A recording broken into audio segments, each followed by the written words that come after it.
Hello! Thank you everyone who decided to tune in today for another conversation about Black grief in this moment.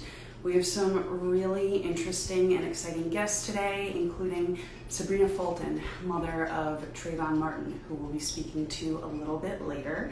So thank you for being here. I also want to let folks know we are going to be raising money this afternoon, hopefully, for Color of Change, a fantastic organization I've been working and partnering with for some time. So Brendan is actually going to post in the comments. I will pin that comment and you can see how to text to donate. My name is Marissa, for those who weren't here yesterday or maybe missed the announcement. This is my mom.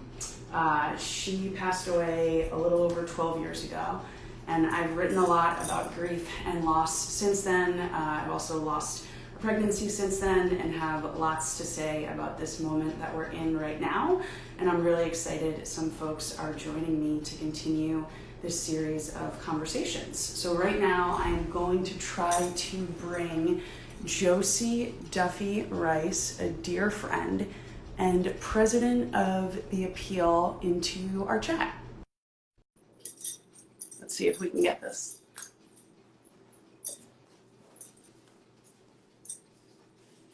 Hi! Hi, Angel.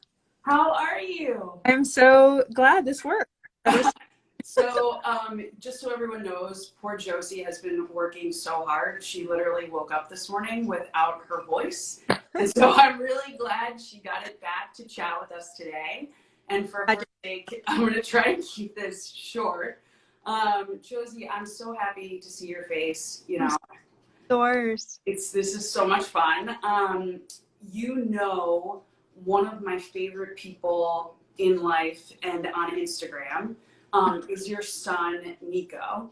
Yes. And I'm sure he's busy doing other things, but I do, nice. But I do want to talk about him, and I just, I want to hear your perspective on being a Black mother in this moment. Yeah. And sort of, how you and Zach are managing parenting right now. Yeah, I think I really appreciate the question. And I think, when I used to talk about, which is criminal justice reform work, people would, well, wait till you have kids. You're gonna take back all the stuff you say about wanting to rethink the system, because in their heads, they think like when you have kids, you are so worried about their safety, right? That you never want to rethink the criminal justice system. It has actually done the opposite for me, I think. I think that having my son, and especially having a Black son in America, has made me really feel like this is a much more urgent fight. And it's really made me remember that the worries I have to think about with him are so different than many of my other friends who have kids, or it's just a very specific kind of panic. And then I would say, I think Marissa, you and I have talked about this. We all really feel in this moment that we're fighting for something for a new generation, right? And we're always trying to make this better for everybody's children, everybody's future. And so I think about that a lot with him too. It's my job to kind of keep pushing on a lot of stuff that I work on so that he can have a better opportunity when he gets older. No, that's great. That makes a ton of sense. Eyeliner is up. I'm telling everybody live.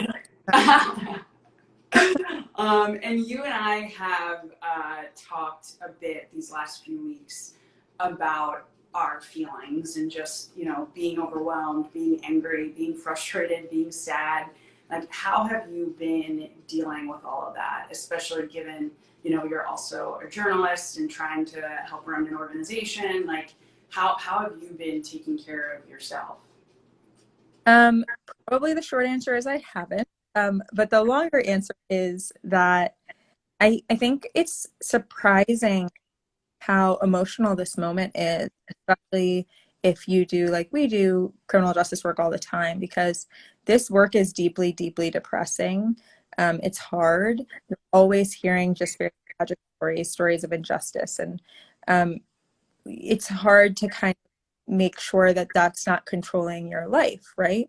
Yeah. I think right now, what is providing some level of calm for me is seeing how many people are motivated in this moment to change something. And it really makes you remember that change is possible, that people are overall interested in having a better, more fair world. I really do believe that. And that there is possibility for community building in these moments of real serious tragedy. So, what are some of the things that you've seen in this moment from, allies that gives you hope? I mean, people are taking, marching down the streets, right? They're risking their health. I mean, in a moment of pandemic, they're risking their health to march down the street and say, we won't take police brutality anymore. We won't allow our communities, or even not very often not their communities, but other people's communities, to be kind of taken over. Like, I think that's immensely brave and amazing to see. I would say the other thing is people want to learn. I'm hearing from a lot of people saying, what can I read? What can I do? Same. To. And it takes a lot of humility to say, I don't know, but I want to know. So can you teach me? Can you help me? Can you help me learn? And I will say some of it's exhausting because people are asking Yes. a lot. But I think it comes from a place of earnestness and wanting to be wanting to know more tomorrow than they do today. And I think that's huge. I can't think of another time where people were reaching out to me so saying, how did I not know this was as bad as it is, and how do I know more? And what are the possibilities for change? And that's a big deal. Yeah. So Yeah. That's awesome. like, I'm sure you're also feeling things. Well, what else would you like to see from folks moving forward? Because one of the things that I worry about is, we're in this moment and people are really focused on this issue right now, but I'm worried that we'll lose this momentum. Mm-hmm. And you know the news cycle and how it works way Yeah. better than I do. And Yeah. so, for people like me who are concerned, what would you be telling people to do if they really care about change? I think that a crucial thing to do is find an organization that support and ensure that you're providing kind of consistent support to them. It's great to donate $50 or $100. I think it's probably even better to donate $10 a month, for example, maybe even more possible. And then that way, when you move on, at least your automatic payment, all that money. I would say the other thing is, none of these systems stand alone, right? And all of the ways in which injustice happens in this country is connected to all the other ways that it happens in this country. And so encourage people to not think of things as siloed, and instead try to see how this system fits in with whatever may come next, right? We are going to move on from this, and that's how it works, and that's okay, as long as we don't get, and don't let this moment pass by without some change. No, that's a great point. There's this graphic that I've seen going around on social of an iceberg, and like at the tip is George Floyd, and then Mm-hmm. everything else. Yeah. So yeah, that's exactly what you're saying. This is Yeah, right. I think that's it. And this is a very opaque system. It's opaque intentionally. It's very, very Oh hard yeah, to learn to really figure out what's going on. But I think recognizing that George Floyd is not the only problem, and that the problems start way before him. And also, I would encourage people, you should know who has control of these systems where you live. yes, So this is like, we talk about policing, we talk about Donald Trump, like, but Donald Trump and the federal government is not the people who have control over what's happening with police in your local area for the most part, right? That's exactly. chief, it's your sheriff, it's your local prosecutor, and every single, this is an election year. for so many people, they're going to the polls and they probably don't know everything about who they're kind of electing and putting into place. So I would make sure that you can name your sheriff and your prosecutor, that you do research on them, know if they're who you want in that office, that you know if there are issues you push them on, and also that when you're electing a mayor or someone for the city council, you're asking them who they would put as police chief, and you're asking them charge, right? Because these are big questions, and it's very true that on the local level, even a little pushback, even a little change matters a lot. You can see the results of even going to a few community meetings, right? And so, people can put in a relatively small amount of effort and get a big return on that investment. So true. So true. This is great. I'm going to see if we can get Sabrina Fulton in here. Great. I'm going to let you rest your voice and hopefully engage in at least a little bit of self-care today. Thank you so much. I want to tell people who are tuning in to check out heal.org. And if you need more company later, I'm always around. Thank you. Love you. Thank you. I appreciate you. I appreciate you. Love you. Bye. All right, let's see if we can get Sabrina in here. Oh, yes, here she is. Perfect.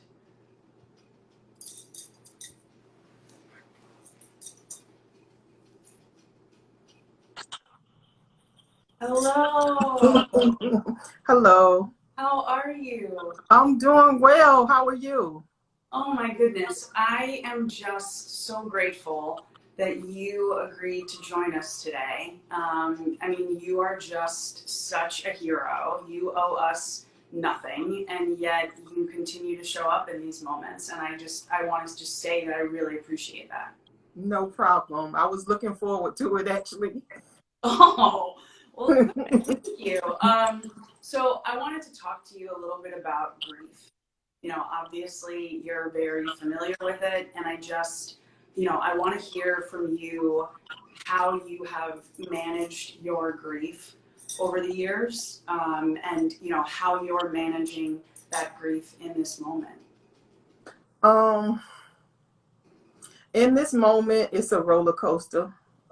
It's up and down, and I have my good moments, but I also have my sad moments when I'm thinking about what the families have to go through, especially the mothers, because I know how it impacted my heart, impacted my health as well, and I just, it bothers me. It bothers me a great deal, and I don't want to see anybody else travel on this journey, and it's hard to prevent it because it's happening so often. We got Ahmaud Arbery, and then we got Breonna Taylor, and then we got George Floyd, like back to back.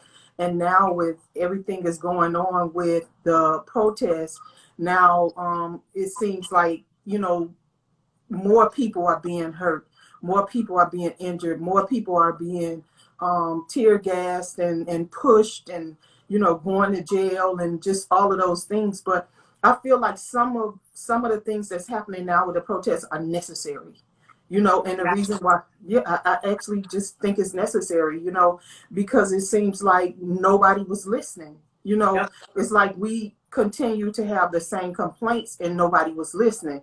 But all of that is a part of my grief. All of that is a part of what I'm going through. I can honestly say I don't have a pain right now in my body at all. Like, I'm physically fit, but emotionally I'm drained. I'm just, struggling. I'm going through it. And I keep my family and my friends around me. So I kind of like, I'm lifted up, and then sometimes I'm watching the news too much, and I'm going back down, But I am very hopeful. I'm very hopeful, that things will change. As far as my grief is concerned, I can honestly say that when my son was first shot and killed, I didn't want this. I just wanted to go back to my normal life. I didn't want any parts of, just knowing that people were going to call me when they lose a child, or I have to reach out to somebody when they lose a child. I just didn't want that burden, and I struggled with it for a minute, and eventually I gave in, and I agreed to be the spokesperson for my son. Wow. Well, thank you. I mean, I have so much appreciation, and I am sure on some level, every time another mother loses her child senselessly, it like hits you all over again, and I can't even imagine. And I want to know, like, what are you doing to take care of yourself in this moment? Well, I'm still sheltering at home. I can say that I'm still at home. I'm still not. I don't feel safe enough to just like be out in restaurants. I do go to Walmart and Target. I do go to those places to get grocery, things like that or whatever I need. But I'm not out really. I'm still indoors. I'm still wearing my mask every time I go out. I'm still. We've always washed our hands, so that's nothing new for us. I'm taking more vitamin C's. I'm just doing things. I'm exercising. I ride my bike. I walk. I do those things just try to get my mind, just geared up and make sure I'm staying physically fit. I like to listen to a lot of music. And so that's just some of the things I'm doing. I'm trying to get into Netflix, but the shows just go off and come on and go off and come on. Like, I just want to watch a good movie on Netflix. Like, this going off and coming on, I'm just not used to that. And so it gave me a chance to reset. I didn't know how tired I was. I've been running literally for 8 years, and so I didn't really know how tired I was until, the virus came and we all had to stay home and everything. But I enjoy being home. I enjoy being around my family. I enjoy just relaxing now. I'm like, okay, I can just ride my bicycle in the area. So I never got a chance to do those things before. Well, good. I'm glad you're taking the time to do those things. Someone suggested Space Jam 2 as a movie for you to watch on Netflix, so I figure Space Jam 2. Okay, I saw one, so that'll be good for me. And we actually just watched Lovebirds on Netflix this past week, and so I can personally recommend that one. The one with Issa Rae? Yeah. Okay, I did see that, and I did see Michelle Obama, her documentary for her book. That was a good one too. I'm watching Black Lightning now. Okay. So now you got a list, and I see. I'll try and track any other movie recommendations that folks throw up there. So you said you feel hopeful. Can you talk about that a little bit? And like, what about this moment gives you hope, especially as someone who's been fighting on the front lines of this conversation, of this debate for years? Like, literally for years, you've been doing this work. And the fact that you now feel hopeful, I would just love to hear a bit more about, why. I feel hopeful on a few different levels. I feel hopeful because we now have video cameras. And it's hard to challenge what your eyes already saw. You can't take it back, Yeah. And so I just... we got to make sure we put laws in place so that those video cameras don't miraculously be removed, or somebody's phone is taken from them that recorded something that was, traumatizing. And so I just, that's one move, is the video cameras, because it's hard to dispute that what you saw. This is the first time that police were arrested so rapidly. And we say rapidly for them because they usually don't get arrested. So now they're being arrested, and that's important. And maybe it was the protest. It definitely was the protest. It definitely was the petitions, the protests, attorneys, the people. Yeah. And so that was in place. Another thing that I saw and I'm very proud of to see is it's not just African Americans complaining about African Americans. It's all nationalities. It seems to me all levels of income and salaries and educational levels and things like that, in all colors. You know, Yeah. they are saying Black Lives Matter as well. That's important, because now it's not just us complaining. And so No. that's why I see I'm hopeful. Those young people I always had my faith in. And I have been talking about that for the last maybe 8 years, that I put my hope in the young people. We're not going to turn this society, this country, this community over to them in a good condition. But I really believe that it's the young people that's going to make the change that we want to see. They are strong, they are resilient, they are articulate, they are just a force to be reckoned with. And I just believe our young people are going to do it. It's not going to be my generation. It's going to be those young people. And I'm so hopeful when it comes to that, because it's not going to be business as usual. That makes me feel good. I'm so glad. Oh man. So, like I said, you've been in this fight for years, carrying your grief and trying to make the world better and safer and more just for the rest of us. What can we do to support you, to support your work, to make sure that this isn't just a moment in time where people are rattled up and then it kind of goes away? Like, what are some of the actions that you want to see other people taking in this moment?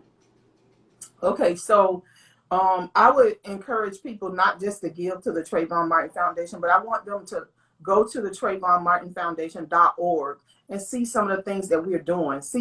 Learn about the scholarship that we have. Learn about the Circle of Mothers, where I bring mothers from all over the United States together the weekend after Mother's Day. And it's about bonding, it's about healing, it's about empowering.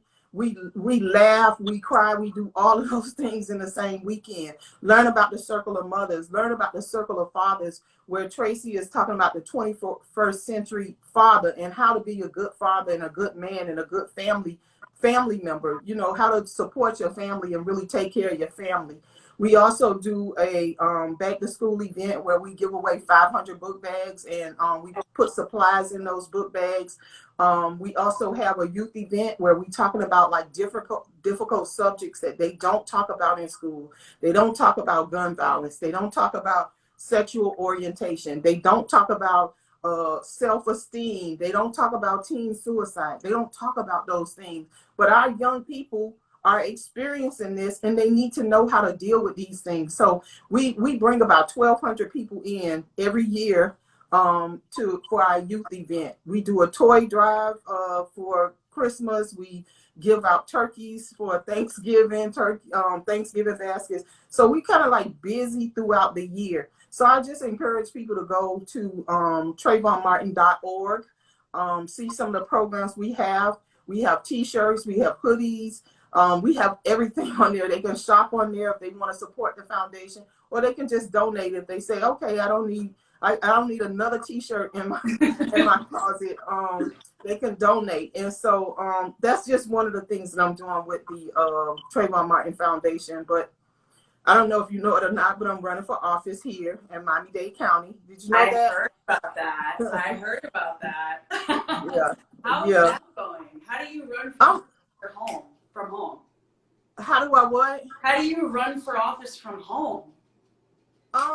Through emails, through calls. I make a lot of calls. They have a thing called call time. See, I'm new to everything. So they have this thing called call time. And I have to stay on this phone calling these people. Some people I know, some people I don't know. And I kind of introduce myself and let them know why it's important not only to get out and vote, but to vote on local government. I'm running for a local seat, in District 1. And so, people, once I talk to them, they're always asking, well, why didn't you run for state? And why didn't you run for this? And because I came from Miami-Dade County, and this is a seat within Miami-Dade County. And I absolutely feel like I did 20 plus years in that department. And I feel like I can be a benefit to the residents, knowing that I work there, knowing I'm a resident of Miami-Dade County. And I always believe that you start at home. So even though I'll be sitting in the seat, I tell people all the time, that's the seat for the residents. I'm giving that seat back to the residents when I sit there. I love it. That makes me so happy. And it's so perfect because Josie Duffy Rice, who was on right before this, also shared the importance of local elections. Know who is on your county board, know what your mayor is doing, know who your police chief is, get acquainted with your district attorney and the policies that they are excited about and that they are enacting, because those people really, really matter when it comes to your day-to-day life. So I am really excited to know that you are trying to make a difference, not only on a national level, but also right in your local community in Miami-Dade. So you didn't say it, but I'll say, people, another thing you can do if you want to support Sabrina is make a contribution to her campaign. Because we need people like you looking out for the rest of us on all levels. Like we're so lucky to have you as a public servant and as a leader, given all that you've been through. So I really thank you.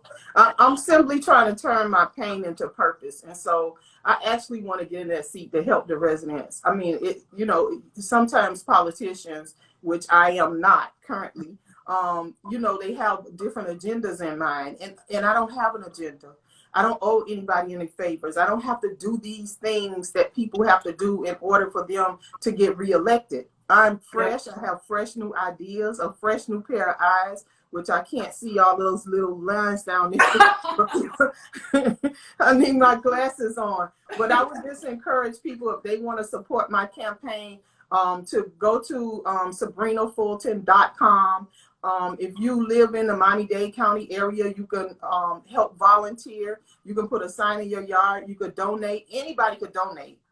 So it's sabrinafulton.com. And then just go on one of my social media. I'm on Instagram, on Twitter, I'm on Facebook, and just grab one of those pictures and post it on your page and say, I'm with Sabrina Fulton. I love it. I love it. This is awesome. I'm so glad. Ask me a question that you want to know that is not like a script question. It's not a question that you would think, but it's something you want to know that now you got me. Okay. Or maybe they have a question. I'm going to see if anything comes in, because I'm like you. I need glasses for this. Okay. I'm going to see if anything comes in the chat. But I'm this how I have to do in order for me to see what here's my own question for you. What is your favorite thing to cook? I love seafood. Nice. I love seafood. And it's funny that you asked that, because right now I'm gathering together 10 of my favorite things. And so I want people to know what my favorite things are. Oh, I love it. Okay, I love white wine. What kind of white wine? Sparkling white wine. Okay. Yeah, I love any kind. Just sparkling white. It gotta be white because I want my teeth to stay white. I love it. I love elephants. Yeah, I see that. Okay. I'm a Delta. Nice. Yeah. I just absolutely love seafood. I love purple. I love red. I don't know. I love going to the spa. Yes, I live in Miami, so of course I love the beach. Yes. My favorite perfume is kind of old, but I still like it. It's Alien. That's awesome. I still like it. I also love J'adore. Nice. Nice. That is favorite lipstick is Fenty. Fenty. Oh, everything Fenty is awesome. I love her lip gloss. If I just have a conversation with Rihanna, she probably will send me everything. Oh my goodness. I knew she would. Oh, someone asked, what is your favorite quote? I caught that one. Do you have any favorite quotes? My favorite, what I say all the time is stay focused. If you look on my any of my social media pages, it say stay focused. My favorite Bible verse, since today is Sunday, is Proverbs 3, 5, and 6, and it says, "Trust in the Lord with all your heart, lean not unto your own understanding, in all your ways acknowledge Him, and He shall direct your path."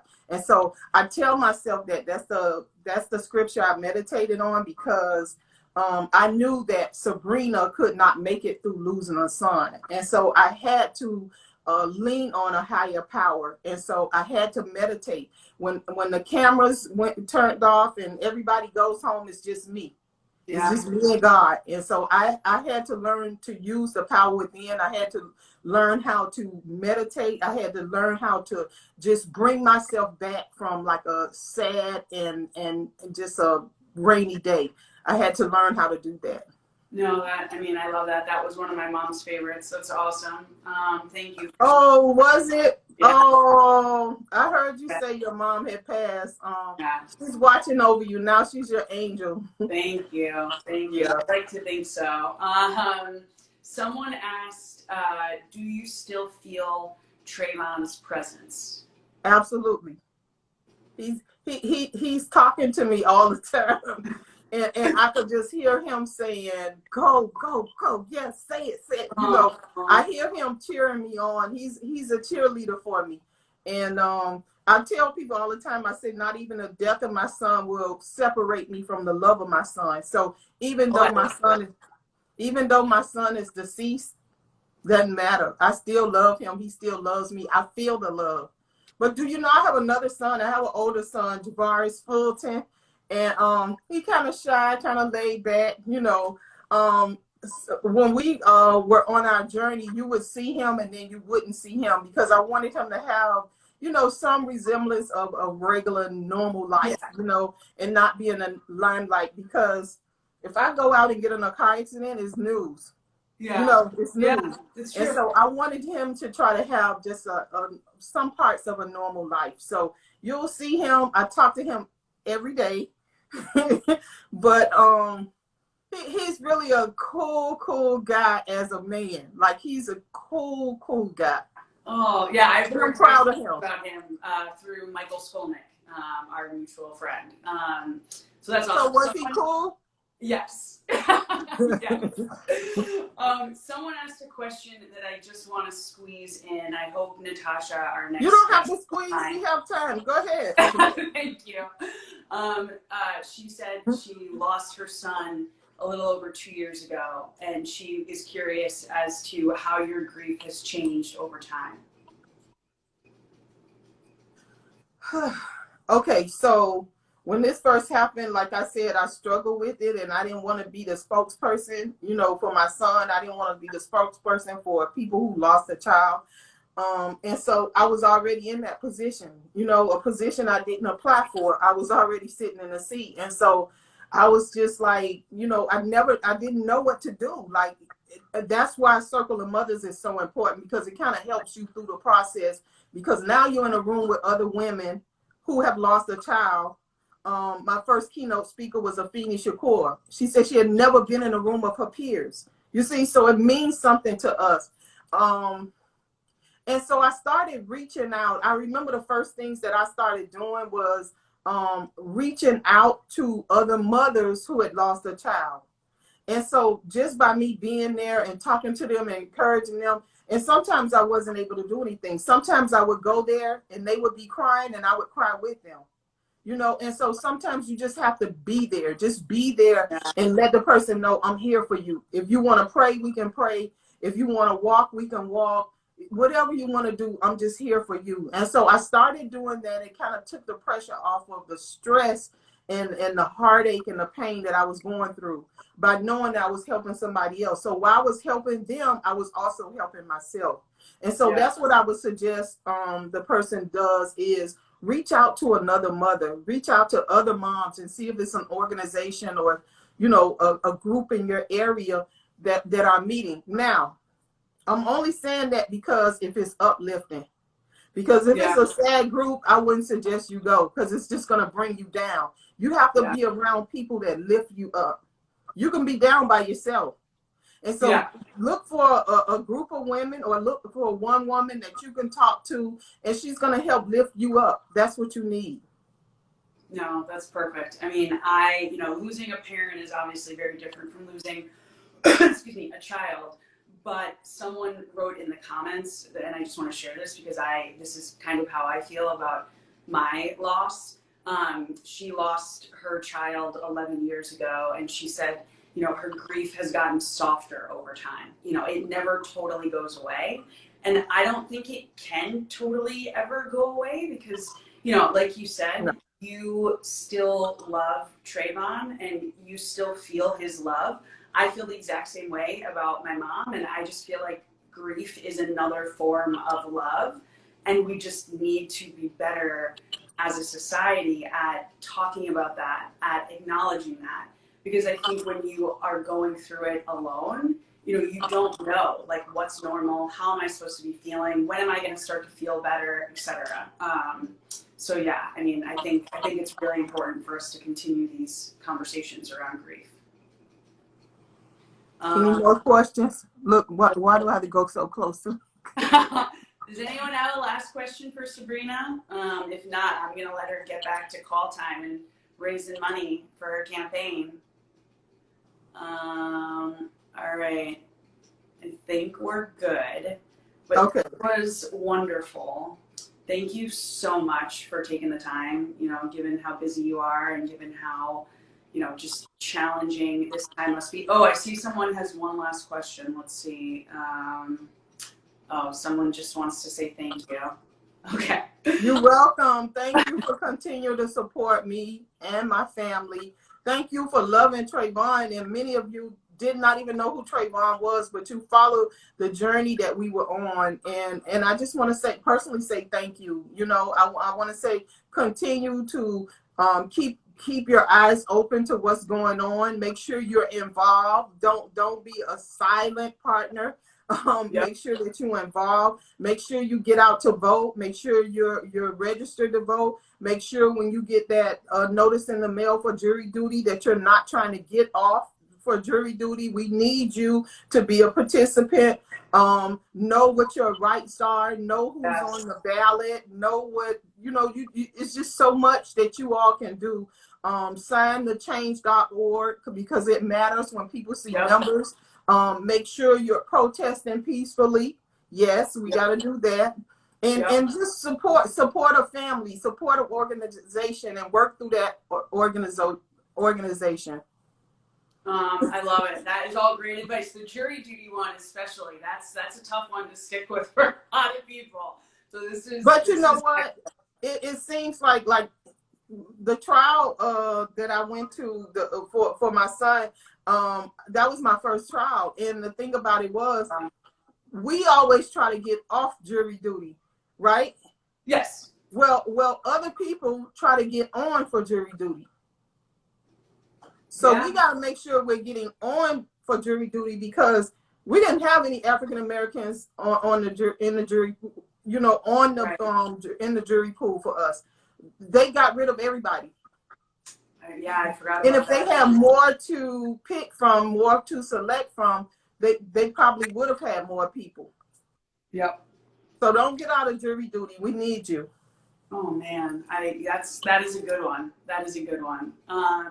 You are amazing. Thank you so much for all of this wisdom and insight and thoughtfulness that you brought to our chat today. I really appreciate it. I know it was a quick turnaround, and I know you're incredibly busy right now. So thank you, Sabrina. Thank you. Take care. Thank you so much. I will be in touch soon for sure. Okay. All right, let's see if we can bring Natasha in here. And thank you to folks who are donating to her campaign.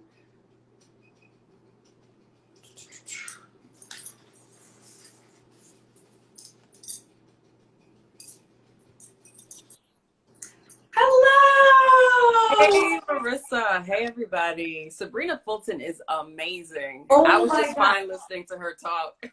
She was phenomenal, and I so appreciate all the questions that folks asked and, you know, things that people shared about their own experiences with grief. Like, she has so much wisdom, and when I think about, like, my experience with grief, which compared to hers is, like, you know, this much of a thing, like, I don't know how she is fully functioning, so positive, you know, moving forward, working on so many things to make the world better for all of us in this moment that is just like so heavy and so sad. So yeah, it was such a pleasure to get to chat with her. So thank you for being patient. I appreciate it. Of course. Thank you, Sabrina, for everything that you've done. And thanks for everybody who is tooting in. I saw one of my Pointer sisters in the comments. Shout out to Nana. Hey, how are you, Nana?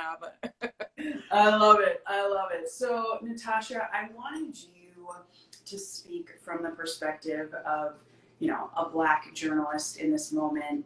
You and I have talked quite a bit about grief and loss and race. And, in the position that you're in at the Griot, I just feel like it has to be so hard right now because one of the things that a lot of people spoke about yesterday in terms of like self-care in this moment was taking a break from the news, taking a break from their phone, kind of shutting it all off. You don't get to do that.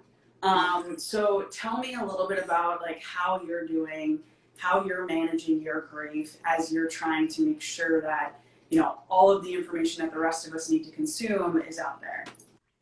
Yes. So there's a quote that says, all of the women who are in me are tired.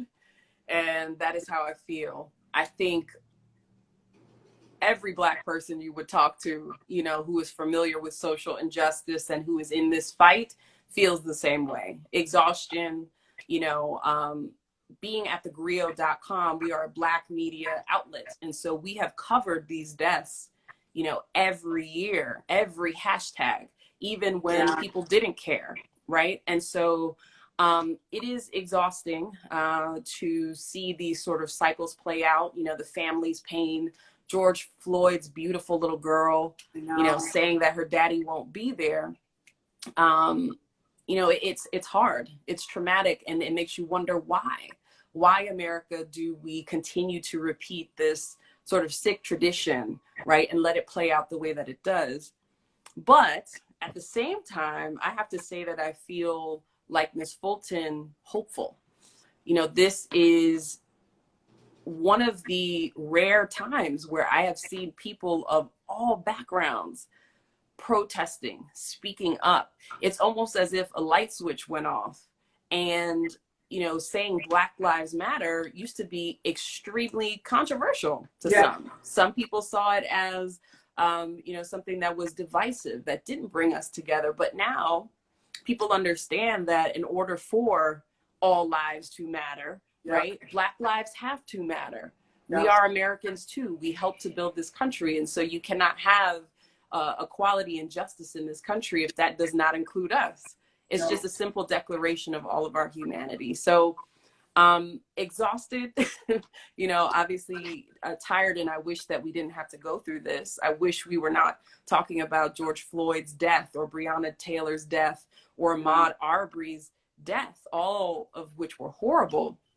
But I'm glad that we are channeling this pain into purpose and people actually doing something, and they are not just apathetic or just sort of stunned into complacency, which I think has happened before.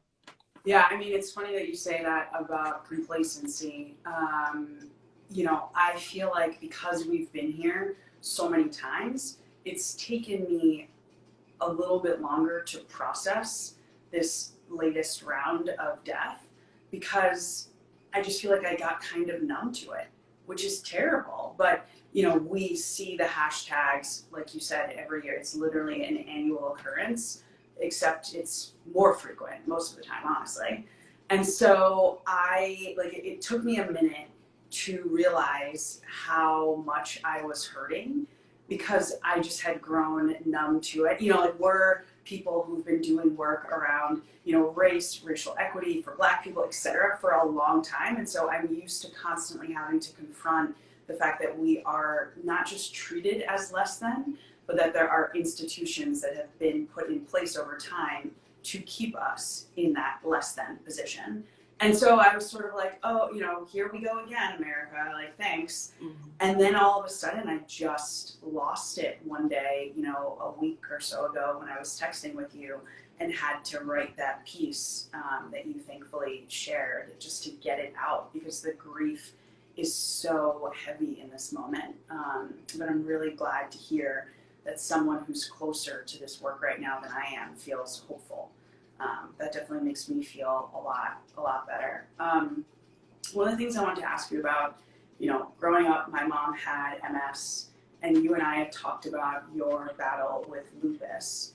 And so I want to know if there's anything from your experiences having to, care for yourself, dealing with an illness that has helped you in this moment as you figure out like your grief and all this work you're doing, because it's really, really hard.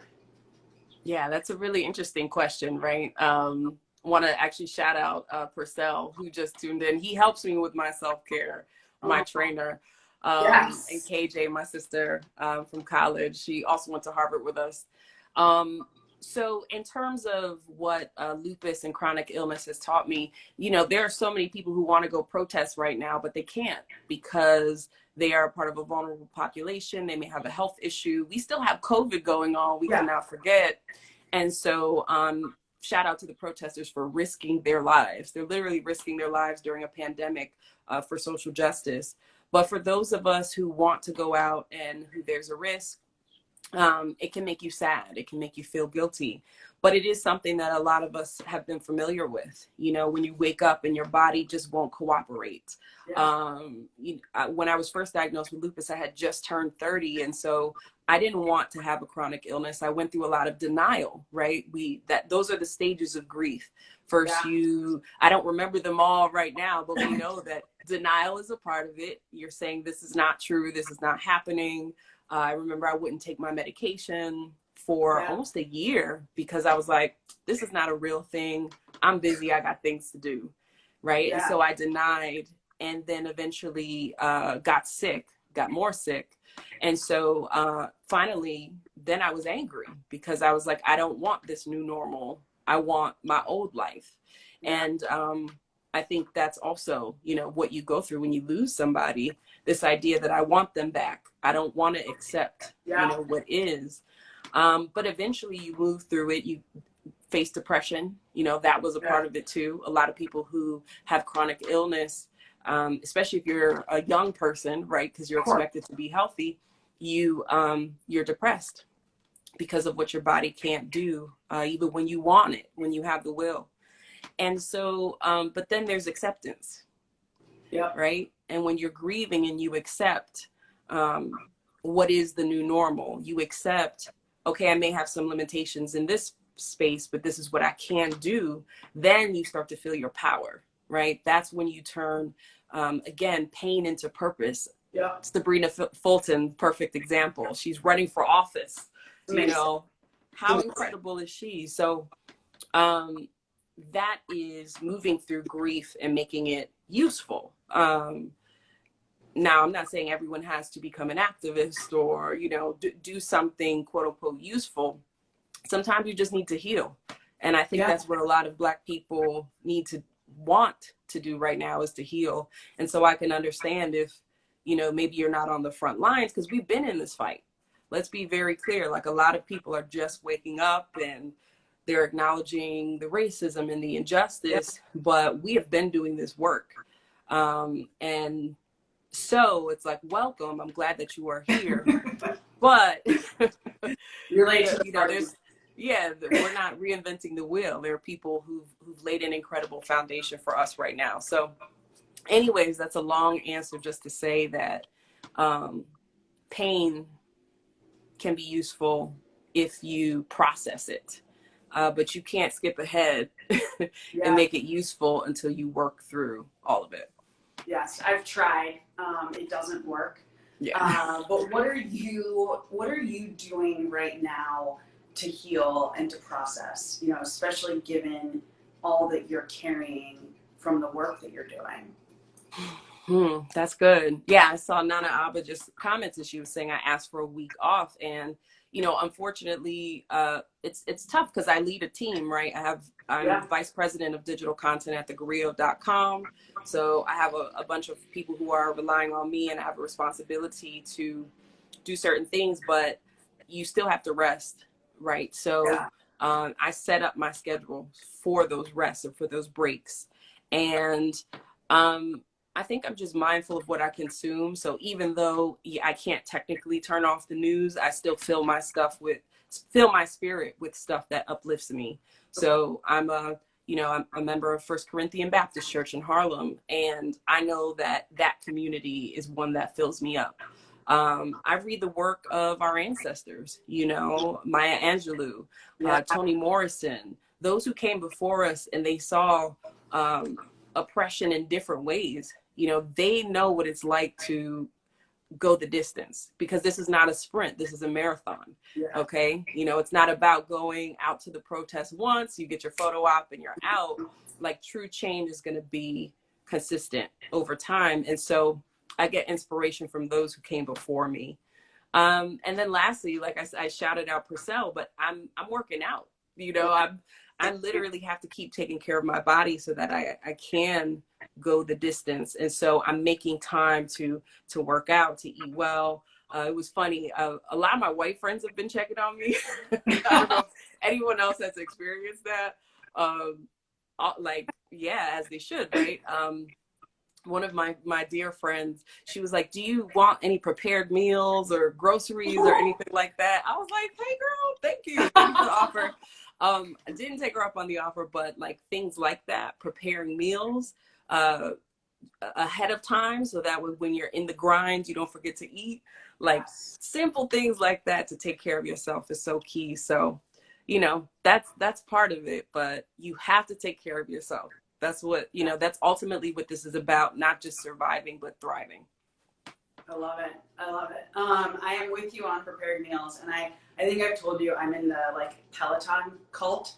So I'm looking at you, but literally my bike is right off to the side, right behind my phone. Girl, I am jealous. I'm in this small New York apartment. I got no room for a Peloton. I have the dog, and yeah, see, you have it's a a dog lot too. It's time to make the move to the suburbs. It That's is. how it works.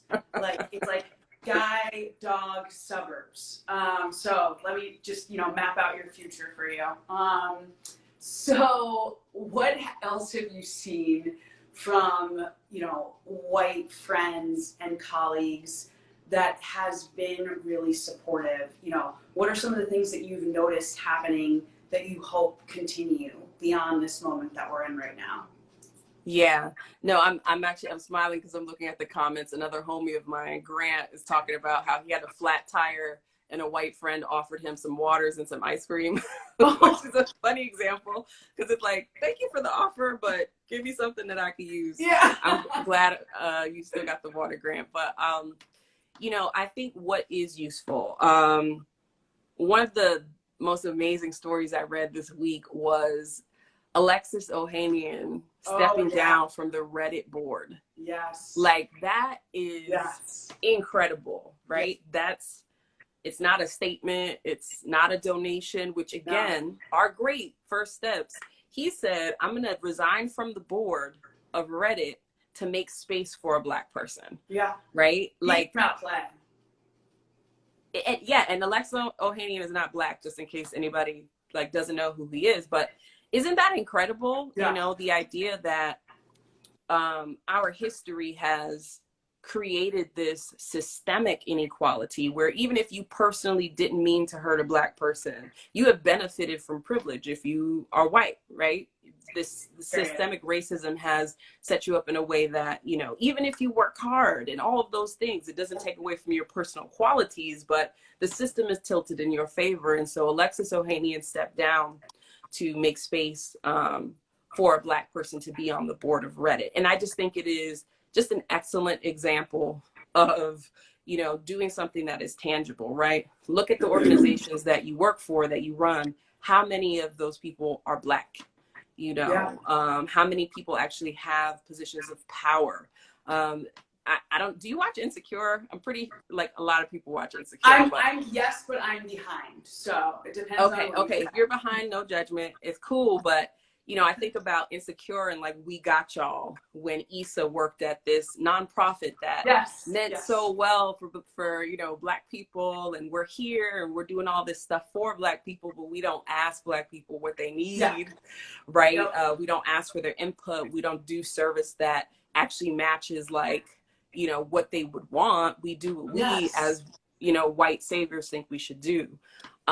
So that is an example of what we don't need, right? But actually you know, being responsive and making space for those who are already there to step up and to lead. I think that is Yes. really key. And then also, I would say, the white people who are really courageous and confront their own family and their own community about racism. I've seen some people being allies in that way. And that's awesome, because I can't be in the room having that conversation because I'm not in the room, right? But you're in the room. You see what is said. You know, you may see these moments of bias or prejudice or, you know, however it comes across. And for you to challenge that, I don't know if you saw the viral video of the girl, Haley, who was going back and forth with her parents. I was like, ooh, Haley. Oh, no, I would have gotten in trouble if I was talking back to my parents that way, but I didn't see that one. I gotta check that one out. Oh, man. She's like, Mom, no. You know, like going back with her. They're like, Haley, shut up. She's like, no, really. Like, you guys are wrong. You guys are wrong. Wow, thank you, Haley. A young ally. We stand a young ally. So I'm kind of throwing different examples around, but the point is that Black people have had to carry the burden and do a lot of work. And so it means we've had to do the work. So it means a lot when white people are ready to do the work too, beyond a statement, but are actually taking actions that make them uncomfortable, that require sacrifice, that are more than lip service. And I think that's how you make a change. And I'm just, again, as somebody who has covered these stories for years, this is different. This moment feels different. So I'm really happy to see people out there on the front lines. And yeah, I think the future is ours for the taking. Oh my God, I love it. My conversations today have really reignited my sense of hope. So I really, really appreciate it. Is there anything else you think it would be helpful for folks to know, either around, you know, how to deal with their grief in this moment or how to show up for someone in this moment before we run out of time? I would just say, particularly to my Black people who are watching, give yourself the space to be human.